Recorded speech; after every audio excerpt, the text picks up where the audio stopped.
everyone, and welcome to today's webinar, 5 Ideas to Increase Shoulder Season Bookings. My name is Matt. I'm the founder of Q4Launch, and we are excited you guys are along for our post-hurricane edition of this webinar. Thank you so much to those of you who gave us some grace last week because we had to reschedule this webinar. We were watching the storm closely and trying to hold on to that Thursday date and time. But with the internet out and power out and everything else, we just thought, or going up and down, we didn't think it was probably the best idea to have a bunch of people on a webinar and then potentially lose power or lose internet. So thank you for tuning in for the reschedule. Maybe you're catching the recording of this because you weren't able to make today's live session due to the rescheduling. We're glad that you're here as well.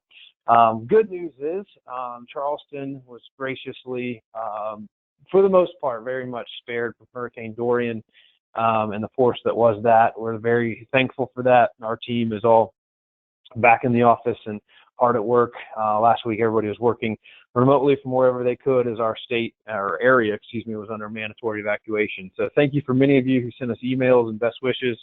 Our hearts and prayers go out to those that were more adversely affected by Dorian and standing alongside many of our customers that were in the path of the storm. Fortunately, we prepare for those things as best we can with them and have emergency communication protocols that we can step in and do on their behalf to their customers, their guests. And that's part of the service that we provide to our customers. So even though we were evacuated, we were handling the communication plan from an evacuation perspective for many of our customers as well. So appreciate everybody's patience. I know it was a difficult week for many of us in the hospitality industry, but glad that we are back, and hopefully the sun is shining where you are and the rain is stopped and things are good.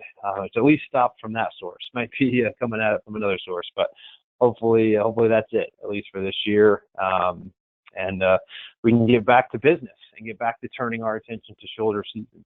I'll tell you, at the Q4 office, where we're located, there has been more conversation, more excitement, more work going into preparing for many of our customers' shoulder seasons than ever before. We always do a lot of work ahead of a quarter, getting ready for the quarter, preparing for the quarter, developing quarterly marketing plans that we review with each of our customers before their quarter begins. But I am personally more excited about the plans our team has been working on than I ever have been before. And to just talk about us for a minute, I know that's not what you signed up for. We're going to talk about some strategies, but much of the strategies we're going to talk about are stemming out of many of the things we're working on. So it's all ties back together and is relevant. But I think one of the advantages of the growth our company has seen in the last few years, and if you follow us on social media, you know that we were just recognized by Inc. magazine for the 3rd straight year, being on their Inc. 5000 list as one of the fastest growing companies in America, which is incredibly exciting. But one of the great benefits of that is the employee growth we've had. We have about 50 people on our team now, and the number of perspectives and ideas that is represented around the table. You can imagine the representation from a diversity perspective, from a gender perspective, from an age perspective, from an economics background perspective. There's incredible diversity represented around our conference room and brainstorm sessions, and some of the best ideas we've ever had are bubbling up as a company because of that. So coming from that place of hearing that and being in our office, I know many of you who are customers who are tuning in today don't necessarily get to see that and experience that, breathe that on a daily basis like I do. But as a founder who's leading our company forward, I'm more excited than I've ever been about some of the things our team is brainstorming and working on and accomplishing on behalf of our customers. I'm really excited for you all to benefit from some of those things, some of which you'll hear about on your quarterly strategy calls, some of which you'll hear about kind of throughout the quarter from us, and a little bit of which you'll hear about on today's webinar from an idea perspective. So that kind of sets the stage for our time together, and a little bit of the ideas influencing what we're looking at today as we talk about 5 ideas to increase shoulder season booking. So if you have any questions, please, by all means, drop those in the chat panel as we move throughout. I'll do my best to answer those questions as we move throughout our time together here. We will also have some time set aside at the end to answer any of those questions. So we'll do both of those things. I'll answer it on the fly if I can, or circle back to it at the end of our time together as well. And we will be sending a copy of the recording out to to those who registered for today's webinar, as well as seeing you at many conferences in the coming weeks. I'll be speaking at the Streamline Summit next week, and then speaking at ResFest, which is HomeAway's conference, the week after. So if you're at either of those two conferences, please drop me an email. Would love to connect with you while we're there. And then on to more conferences in October, November. So exciting stuff ahead, and we look forward to seeing many of you face-to-face at those events. So, all right, with that, let's dive straight into our topic today and just touch briefly. If you've been with us on webinars in the past, you know we have to touch on the 5 stages of travel, but just to touch briefly on the 5 stages of travel, because as you're planning your fall marketing, we want this to be important. I know we have several first-time attendees on today's webinar as well, but this should set the framework for a lot of the marketing conversations that you're having and develop a common language amongst you and your team. So the 5 stages of travel: dreaming, planning, booking, experiencing, and remembering. And understanding that as you're moving through a marketing strategy, whether you're trying to drive peak season, shoulder season, or off-season bookings, or you're trying to drive a certain activity, or you're trying to generate leads, understanding the 5 stages of travel and where a guest might be in those stages and how to guide them effectively into the next stage with your organization. So the foundational knowledge of these 5 stages of travel will really transform your own marketing if this is new information for you, and the reason we reinforce it so much within our own teams, but also on our webinars, is to continue to remind people of these, because it influences what you're thinking about as you're thinking about how to guide people down each of these stages. And the strategies we're going to talk about today play into different parts of these strategies. The foundation for them all is they're all centered around trying to drive shoulder season bookings, and they're all centered around trying to understand and work through the 5 stages of travel. So having those two things together really comes to effectively help us build strategies to accomplish what we're trying to accomplish. In this case, drive more shoulder seasons, but honestly, many of the strategies we're going to talk about to drive shoulder season bookings, well, we're going to talk about some unique ways to implement them for shoulder season, will work any time of year, right? I mean, good marketing is good marketing, whether it's shoulder season, off season, or peak season. But the way you go about executing those things can be different, based around the time of year. So always keep these things in mind. If you haven't, I would print this image and I would put it up, on the wall in your office or your cubicle, or keep a screenshot of it handy. You can also reference this on our blog. If you Google the 5 stages of travel, I think one of our blogs we wrote about it is one of the top things you will find there.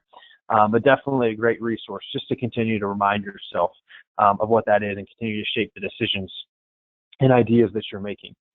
All right, so let's dive in and start working through some of these strategies. Number one, and this is something as we look across our customer base and we say, okay, who's having the most successful shoulder season? It's companies that are doing this really, really well. And it's creating or partnering with events, festivals, attractions, yada. You can extend that list out in your destination. And notice there's a couple things there. One, creating events. Some of you have resorts. Some of you sit on your CVB or your DMO board. Some of you have different responsibilities, and you have enough power. You have a large enough organization. You have enough influence that you can actually create an event and make that event happen within your greater community. Some of you might represent a small vacation management company or a small boutique hotel or a small B&B.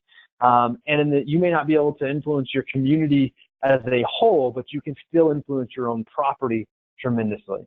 And some of the most successful innkeepers and hoteliers and vacation rental managers that we see are ones who are doing a great job themselves or someone on their team creating and partnering with events, festivals, etc. So there's just a few ideas on here on how to do this well and some things to tie into.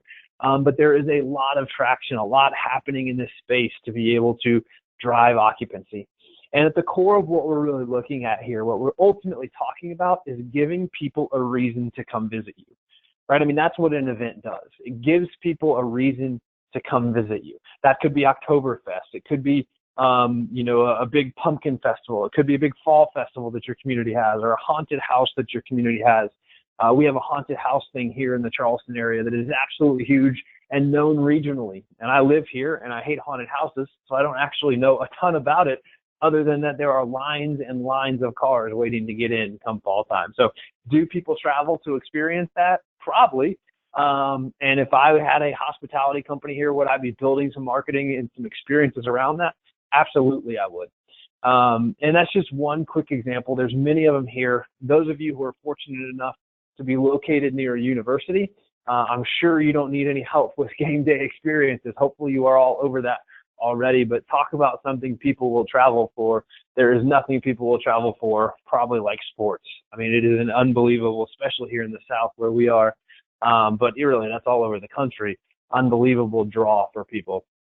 And understanding that no matter if you're in a destination that has a great CVB or DMO who is creating great community events for everybody to rally around together, or as we hear from many of our customers who are in a destination with literally no CVB or DMO, or a really lousy CVB or DMO, and it may not be that they're lousy by choice, maybe they're just underfunded, but you don't have that luxury that the people that have a great CVB or DMO do.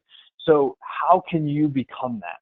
And we've had some customers in those situations create some really incredible events around beer experiences, wine tours, spirits tasting. I mean, that in and of itself is such a huge draw right now. Culinary events, holiday events. You know, we've had more on the hotel and B&B side probably than the vacation rental side, but some incredible events around Thanksgiving, Christmas, gift shopping, gift wrapping, New Year's Eve, Halloween. Like, there's some absolute incredible events you can create around these things that people will really get excited about. People love the holidays. And as we head into the fourth quarter, as we head into shoulder season, it is a time ripe with the holidays and ripe with opportunities to give people a reason to create a unique experience and give people a reason to come have that. Farm to table dinners are happening everywhere. We've had customers drive great bookings with some of those experiences. So many cool events, festivals, and experiences you can create in the fall season to help drive that occupancy.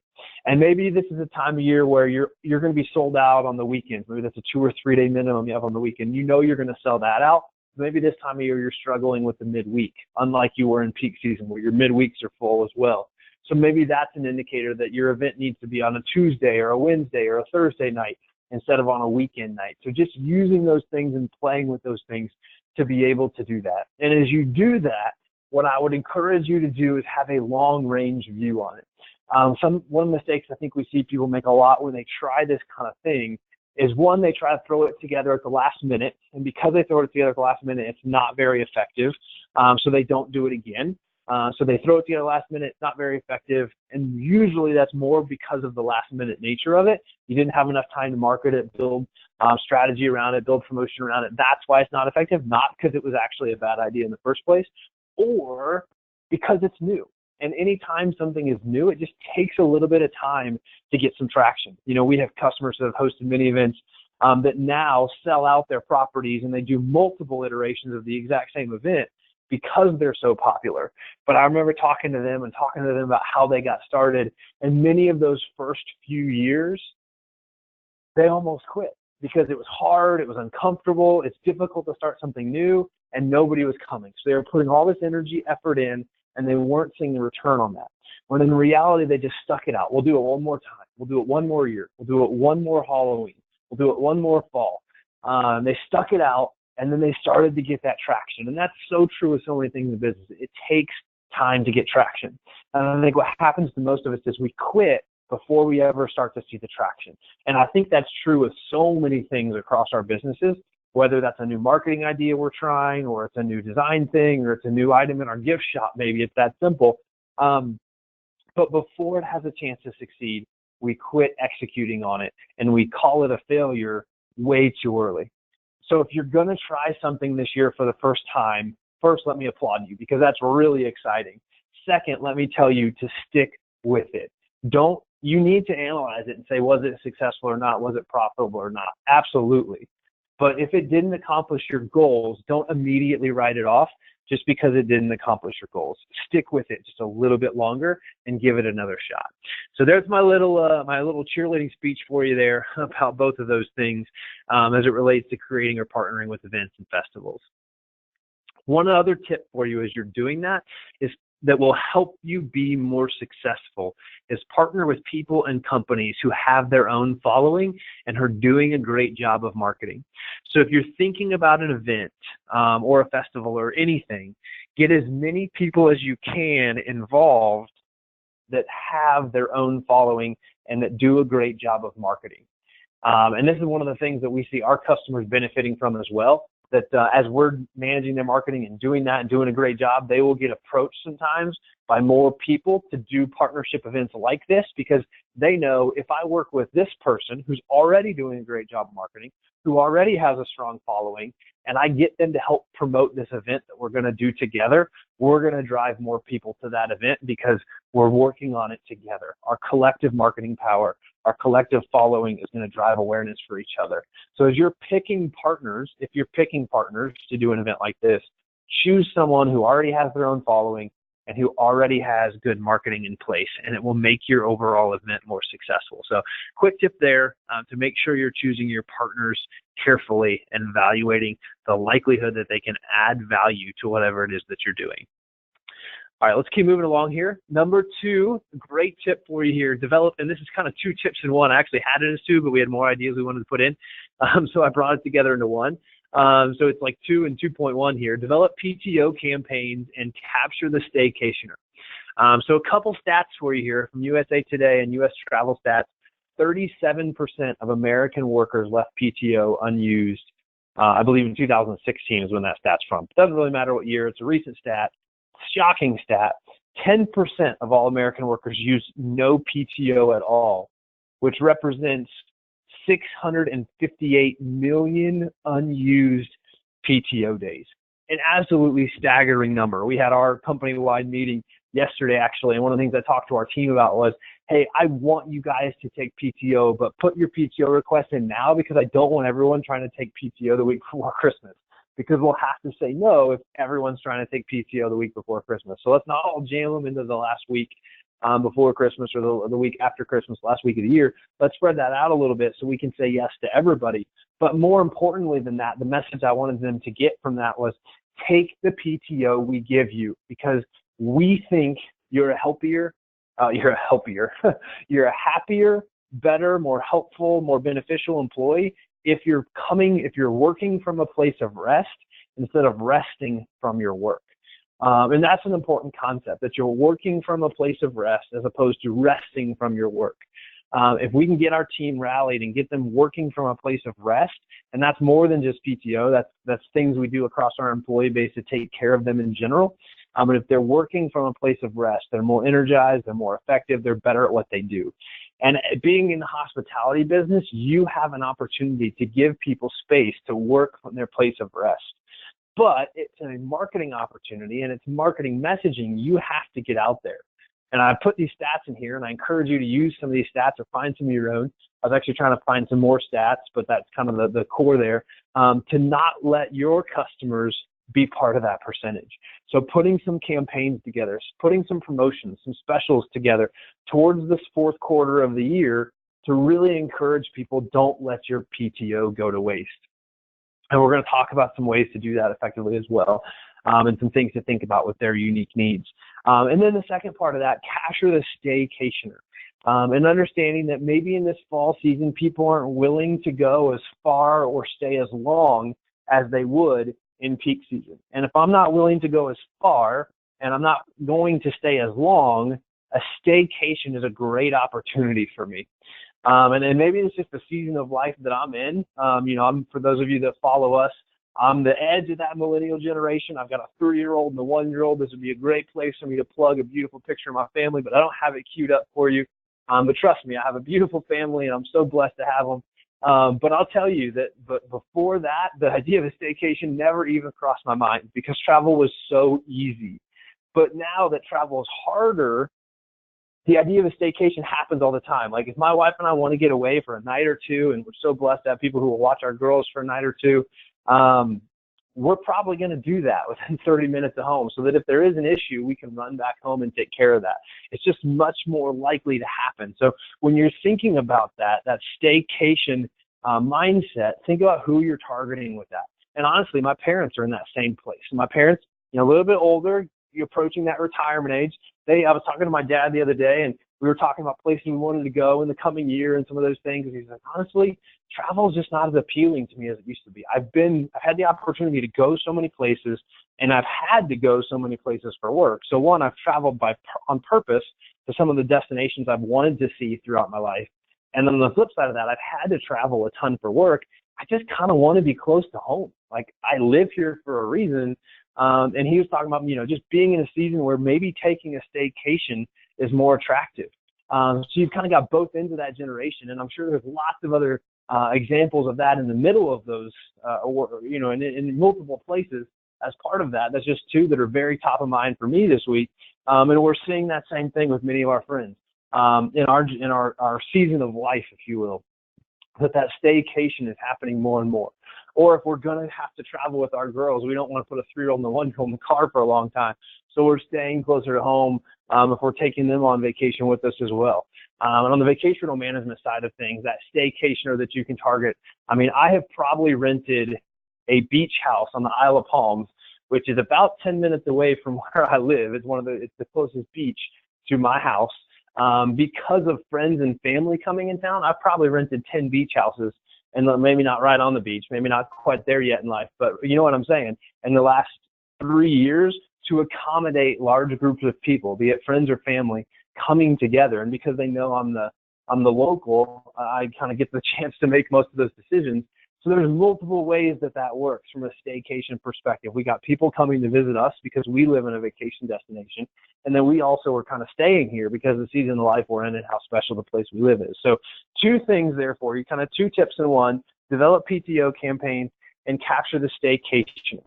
So as we're doing that, we need to understand these guests' unique needs and make their path as easy as possible to book with us, right? This path laid before us here is an easy path to follow. So why are we letting PTO go unused? If you're going to market effectively to someone, you need to understand the why behind what's going on with them. Are they stressed out about work? Do they not want to leave? Do they feel like they can't leave because all that work's going to be waiting for them? Like, how can you find the space to make them successful? How can you accommodate the fears they have associated with that? The fears of leaving work and taking the PTO that they're supposed to be taking, or the fears of taking a staycation, what they may or may not miss out on. How can you accommodate for those sort of things? And it's really simple, and it should be obvious to someone, right? That, hey, we've got Wi-Fi, so you can still check your email, but you can do it from this patio overlooking our waterfall, or you can do it from this oceanfront view and watch the dolphins go by. Like, we get it. You still have to check in and work, so we're going to provide this amenity for you. But tell that story. Don't just assume the fact that because you have Wi-Fi listed as one of your amenities, that the guest is going to put all that together in their mind. So if you're doing that PTO campaign, maybe that's part of your messaging. You're saying, hey, we get it. Work is going at a pace you can't even imagine. So we don't expect you to completely unplug. We just say, hey, slow down a little bit and think about doing your work from here. And maybe you even have some imagery of a laptop and that in the background you can run out and grab real quick. Or maybe knowing that you need to go the opposite direction. Maybe you're in a place that doesn't have great Wi-Fi. So you need to market in a way that overcomes all that. Say, we get it. Your life is overwhelming. You're stressed out. You can't take PTO. You have to. For your mental health, you have to take it. And here's what you're going to do. You're going to come here. You're going to unplug. You're going to go to our spa. You're going to go to this great restaurant.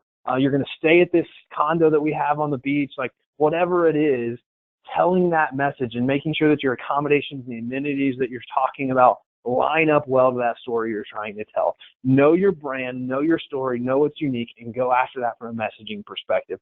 Understanding their unique needs and understanding what barriers you have to overcome to get the guest to take this vacation. And on the staycation side, and this is really true for both, but how can you make it easy and more attractive? So maybe you're pet friendly, and that's part of what you need to tell. Like, hey, have a staycation and bring the dog with you. Heaven forbid you bring the cat with you, right? Who really wants to bring their cat on vacation? If they have cats, they probably have other emotional problems in the first place. I'm just kidding. I don't hate cats. I'm just allergic to them. So don't leave me messages okay, the chat panel's already going, so whatever. All right. So yeah, negative cat comment, you can take that to the bank. But you get what I'm saying. Like, make it easy on the people. Like, yes, bring your dog with you, or no, you can't bring your dog with you, but we have this kennel down the street so they can stay there, and we've negotiated this deal. You get this suite, they get that suite, everything's good. And then you can package that together, but make it easy and more attractive for them to come have that staycation and have them have that experience that they wouldn't have otherwise. Probably many of the attractions in your destinations have local discounts already. I know in Charleston, many of the attractions have local discounts we take advantage of. But think about that. And as you're packaging a staycation, make sure that you're packaging that information in there as well. You're going to get the local rate at these 3 things we suggest you do because you're a local, which means it's going to be half price or it's whatever. So you're telling these stories, you're making it more attractive, you're making it more economical, and something they can experience that otherwise they may not experience. So moving right along here, for sake of time, number 3, increase your ad spend. And we're going to talk about this in a couple different ways here, but let's at a basis understand what we're talking about, right?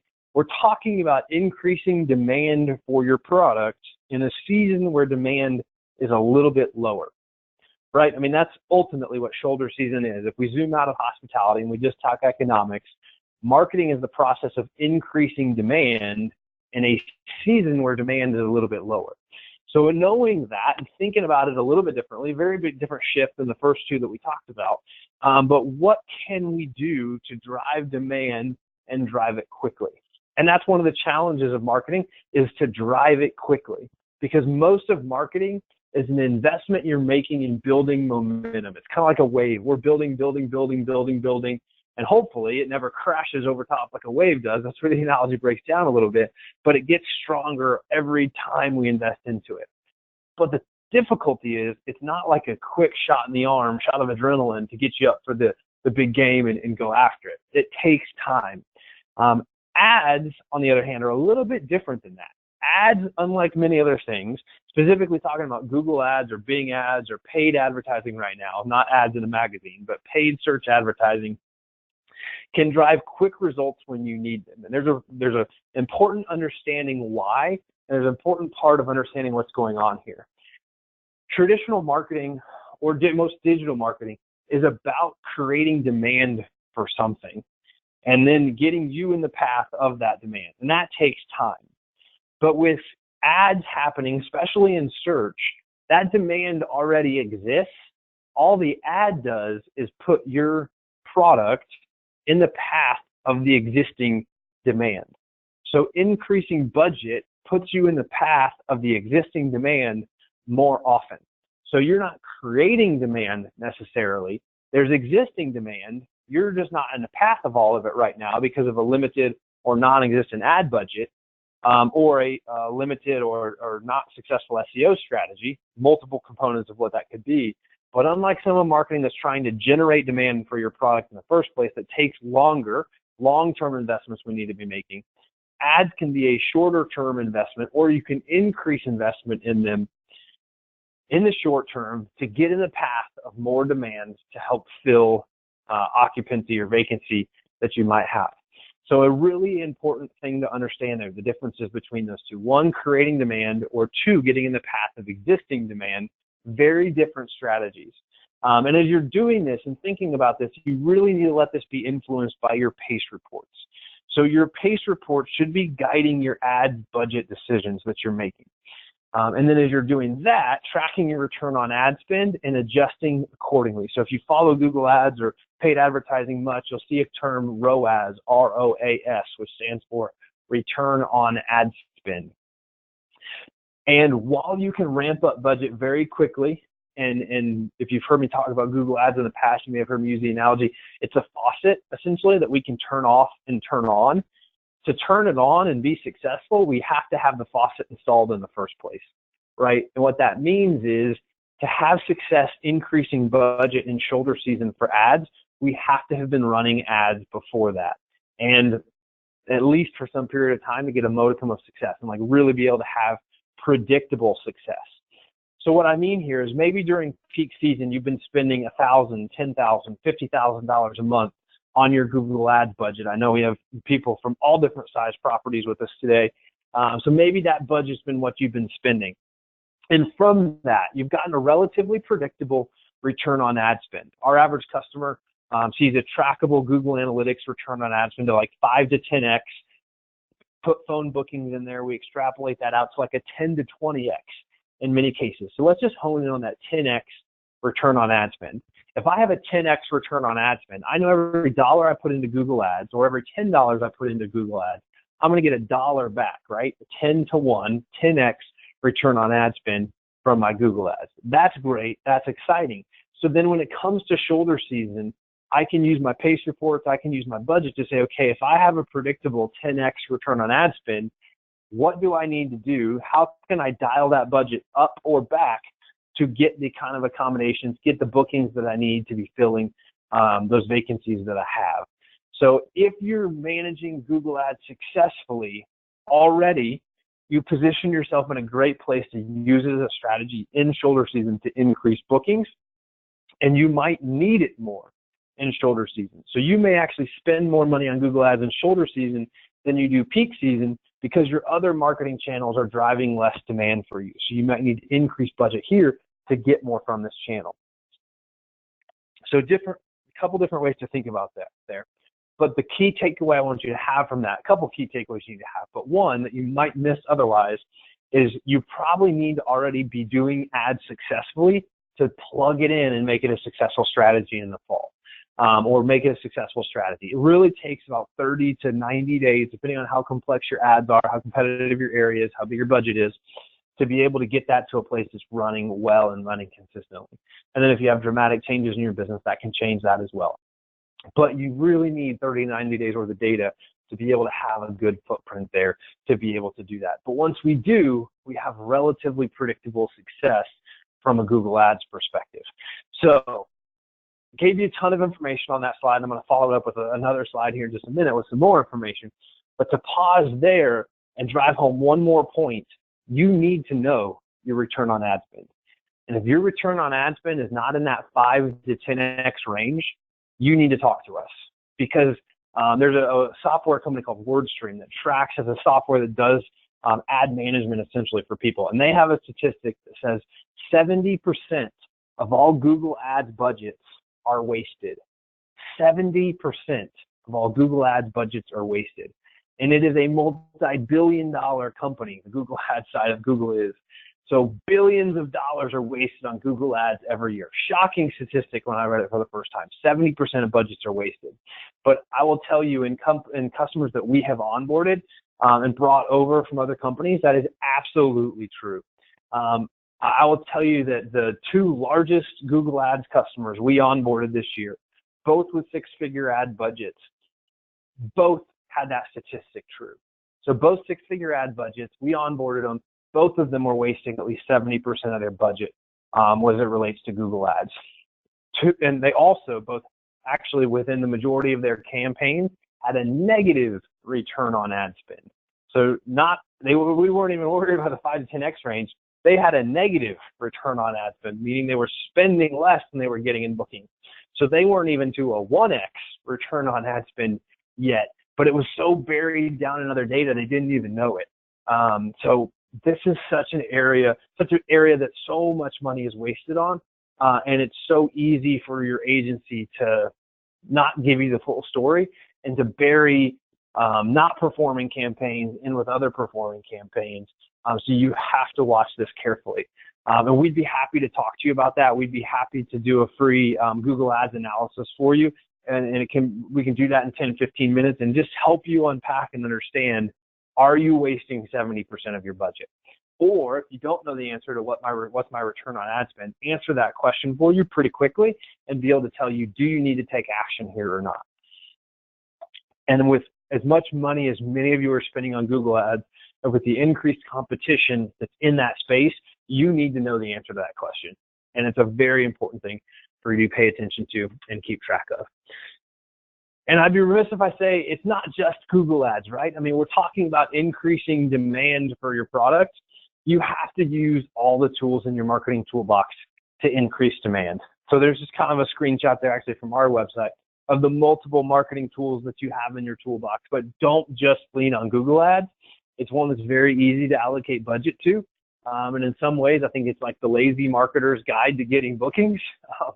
It's not really the lazy way to get them because it's actually a lot of hard work to do it well and achieve those numbers I talked about. But it's more predictable and it's easier than doing it the hard way of earning that traffic and earning those bookings through other channels. So make sure you're thinking about all the tools in your toolbox, not just Google Ads, as you're taking in tip number 3 there. And don't forget, I think one of the often overlooked tools in our toolbox is price. Price is a tool in our toolbox. Doesn't mean slash rate. Don't hear that, but price is a very, very important and very, very powerful marketing tool. So don't forget about that tool in your toolbox. All right, number 4 here, and we're not going to spend as much time on this. Actually, just taught a whole hour-long webinar on this, I think, a couple months ago. But use marketing automation and life cycles to drive shoulder season bookings. And there's a couple ways to do this. Well, there's lots of ways to do this, actually, but a couple I'm going to touch on here briefly. One is understand who booked this time last year and being able to market to them specifically. Who booked this time last year and market to them specifically. And then who should be booking this time of year, right? So who booked in peak season and should be booking for fall. Maybe you've got a shoulder season rate out there, and people who booked peak season and love your destination, love coming there, should take advantage of coming at a shoulder season rate. Or maybe people love to come for this or that thing that happens in the summer, but they need to come for fall leaves, or they need to come because this is the best place to use your PTO. Understanding those kind of things and creating some life cycle messaging around that to be able to just kind of automate and say, hey, we know you love coming to us every June, but come this October instead, or come this November instead, and here's why you need to be coming this November. So really understanding that and then using marketing automation as much as possible to be able to drive this for yourself. And as you're thinking about that, understanding and leveraging past guest data. So if you have birthdays, anniversaries, running filters on your data to be like, all right, who has a birthday between October and December, or September and December in my database, if you have that information, or who has an anniversary in that period of time. Understanding that information, leverage that past guest data in ways you haven't leveraged it in the past. And you can do that kind of the old-fashioned way of just running a filter on your data and then putting together an ad hoc email campaign. But it's even better if you can do it as a marketing automation campaign. So it just sets up and it runs as a marketing automation so that not just this fall, who has a birthday, but every month going forward, who has a birthday, who has an anniversary, who stayed with us this time last year, who booked with us this time last year for a future date, and running marketing automation cycles off of that. We're working, there's a little spoiler alert on this, but we're working on some really cool stuff to be able to help our customers do this more effectively than we're seeing with other technology that's available, at least at a decent price in the marketplace. So some cool stuff we're working on in this vein. More information will be coming out from us on that in the fourth quarter of this year. But stay in touch with us. Look at your own database. Brainstorm some ways internally to use life cycles to bring more guests back, and then use marketing automation to run those campaigns for you so you don't have to think about it, which is a great place for marketing to be, right? Marketing is just running automatically. You don't have to think about it. And that's probably a bad visual. I was using the visual of the circuit player, the record player going round and round here for the life cycle of the guest. But with a record player, you do have to think about it because you got to flip it over. So anyways, do what you want with that visual, but you don't want to have to think about it. Just have it running, and it can be very successful. All right, number 5, and this can be tremendously successful, but I think there's a lot of misconceptions about it, which we're going to address some of those today here. Use flash sales and gift certificate campaigns effectively. So we're going to talk a little bit about that, but nothing drives bookings faster than a flash sale. When we're onboarding a new customer, one of the things, we don't see it as much. We used to see it a lot more 2-3 years ago when Living Social and Groupon were huge and everybody was running them all the time. Still a lot of people running them, but not as much as used to be. And we're going to talk about that in a minute. We're going to address Living Social and Groupon in a couple minutes. So don't tune out if you're anti-Living Social and Groupon. There's a more important message here. But back to my point, when we're onboarding new customers and we are reviewing their analytics as a part of that process to see what's been going well, what hasn't, oftentimes we will see a spike, huge spike in traffic that is unreplicated ever since or ever before. And that traffic, that spike in traffic, has been associated with a flash sale of some kind, be it one they ran themselves or on a third party. Point being, nothing drives bookings faster than a flash sale. People love that opportunity, and especially flash sales to your own database. Notice the emphasis on to your own database with intelligent restrictions are incredibly effective. So flash sales to your own database, meaning this is a captive thing that you're running, not something you're doing through Groupon or Living Social or whoever else, with intelligent restrictions, meaning not so restrictive that no one books it because you've made it impossible. You've taken the fun out of it by having all these restrictions. You got to have some restrictions, but don't overdo it. Make intelligent restrictions are incredibly effective. One of the misconceptions we hear about flash sales as well is that luxury brands don't do flash sales. And I can tell you that is absolutely not true. Luxury brands do flash sales. Just go through, maybe you're subscribed to luxury, various luxury brands within your own marketing activity. So they're in your inbox, I guess is what I'm saying. Look through that and you will see luxury brands doing flash sales. So don't, well, it's up to you, but at your own peril, consider yourself above flash sales, right? The idea that you would do a flash sale doesn't discount your brand, doesn't make you less luxury, doesn't make you less special. It's just an opportunity, honestly, to reward loyal guests in many ways because you're doing them to your own database. So don't think it makes you not a luxury brand anymore or that no one will pay top price for your product anymore after that.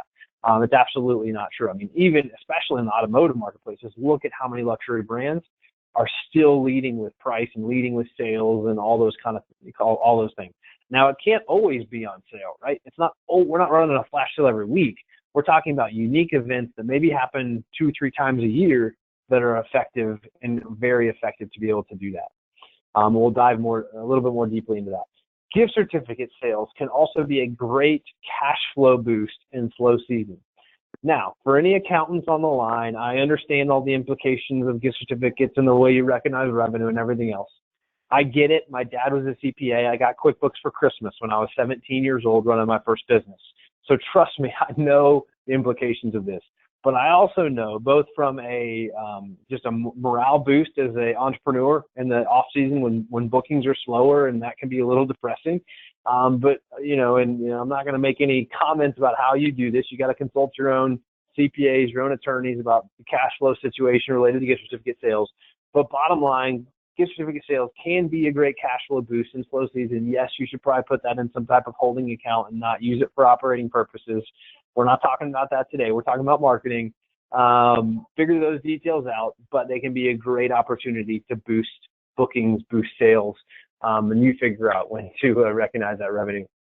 Gift certificates also have typically, and I looked for like a real firm stat on this, couldn't find one, so I'm just quoting from my own experience, my own understanding here, but have about a 70% redemption rate, meaning that 30%, also referred to as a 30% breakage rate, 30% eventually becomes pure profit. So if you put out $10,000 in gift certificates, 7,000 of those statistically will be redeemed.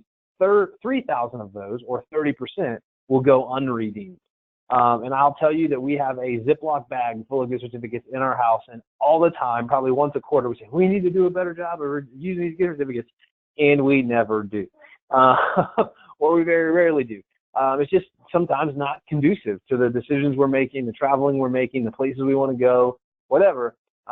So we fall into that, probably, as sad as it is to say, probably that stat, the 70-30 stat, is probably true in my own life. And if you think about your own behavior, it's probably true in your behavior as well.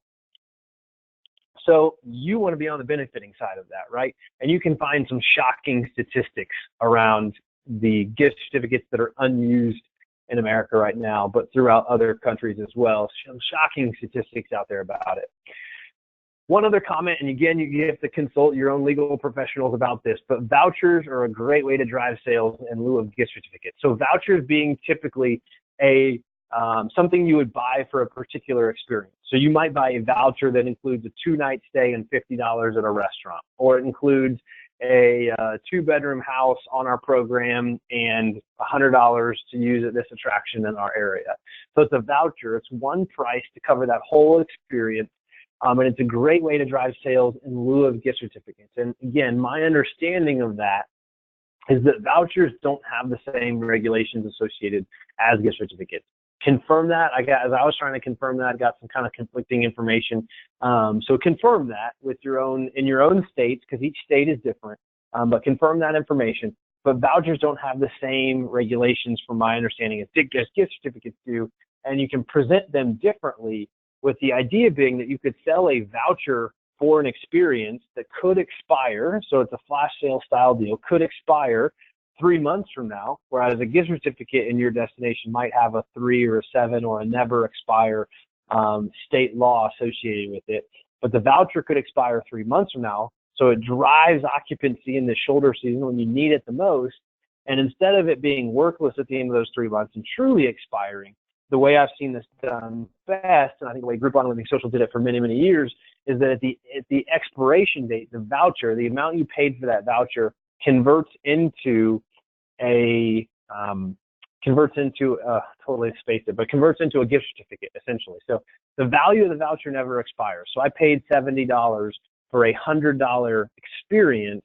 The $70 I paid, if I don't take advantage of the voucher, because it expires 3 months from now, converts into a gift certificate for that amount.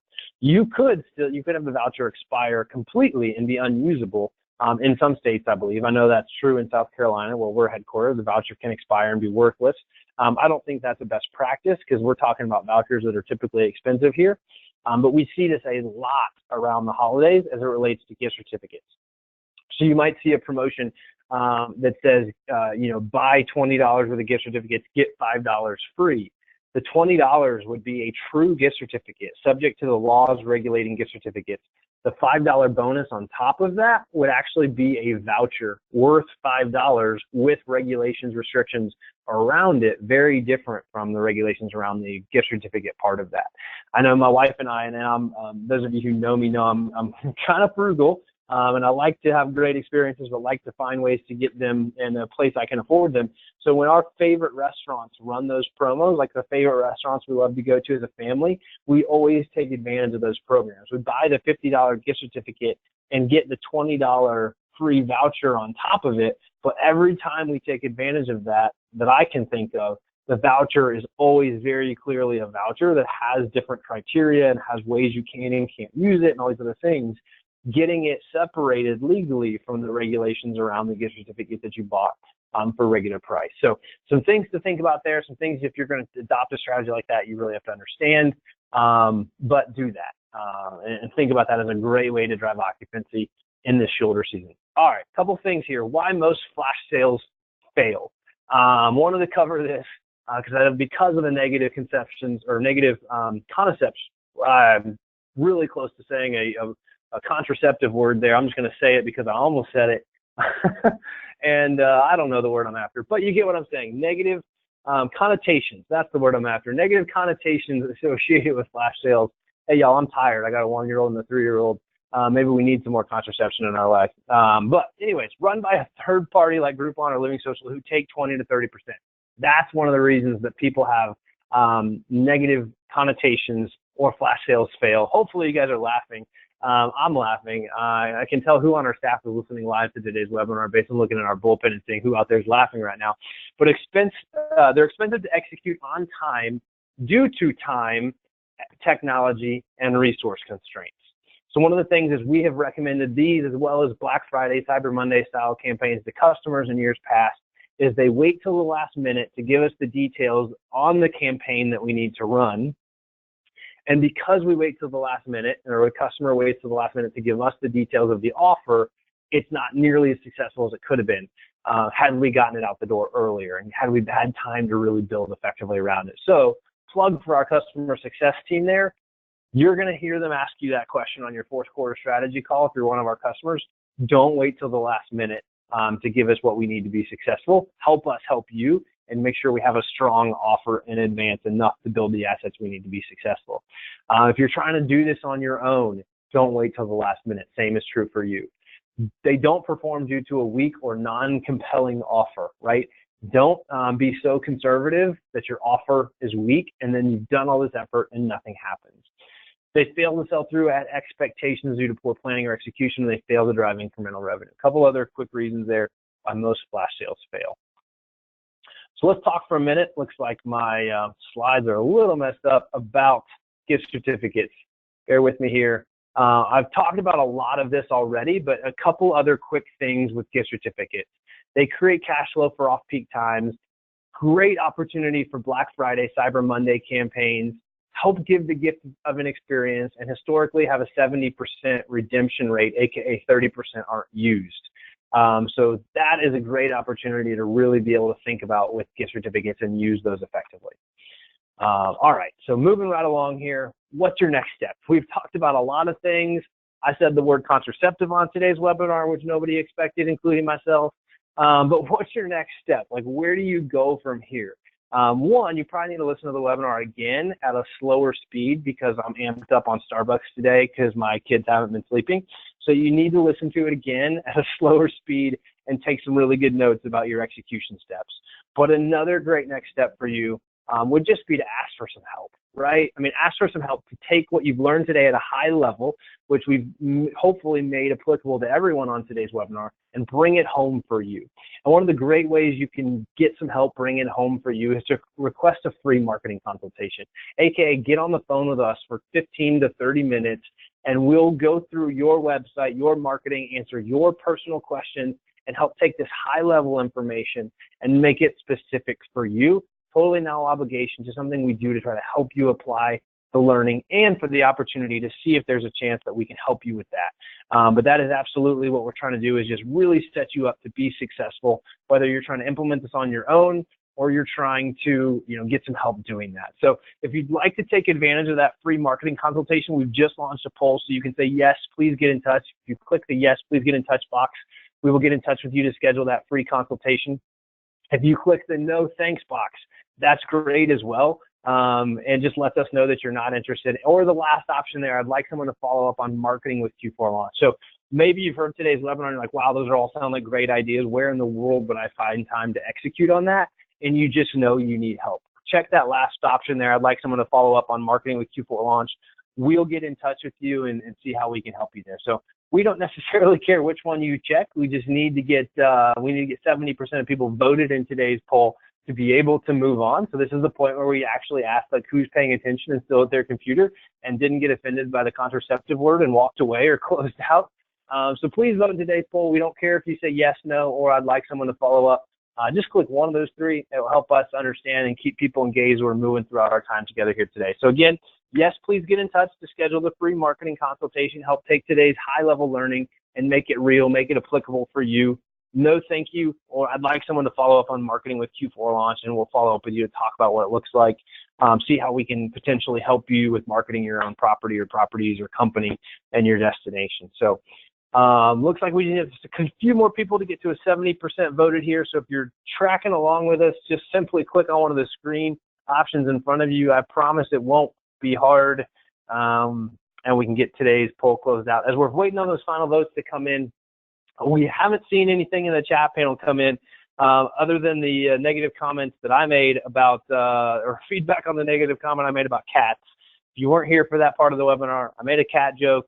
I apologize, but it happened. So if you have anything other than a comment about cats or contraceptives, please put those in the chat panel, and we will get to those questions here today as well. Awesome. We were able to close this out, and we will get to any questions that you have now about strategies, anything we talked about, how to execute on anything we talked about today, any questions we can answer for you at all, or just general feedback on how today's webinar went. I don't know if I want general feedback on how today went with the cat and the contraceptive joke in there. I don't think that's probably all that helpful, but hopefully you had fun along the way, if nothing else. So actually, it doesn't look like we have any questions. We were running a little short on time, but I thought we'd have more questions. It doesn't look like we have any questions here today, so that's great. If you do, I'll hang out a couple more minutes. If you don't have any questions, we are planning a action-packed webinar series for this fall, which I'm really excited about as well. Please stay tuned for that. Stay tuned to our website, where you'll always find information about our upcoming webinars, as well as our social media feed and the emails, invitations that we sent you if you're subscribed to our newsletter to tune into those. So thanks everybody for tuning in today. Thanks for checking in with us after the delay from the hurricane, and for many of your the best wishes you all sent to us. We appreciate that very much. We look forward to following up with you and hopefully seeing you at a conference here this fall soon. We'll talk to everybody soon.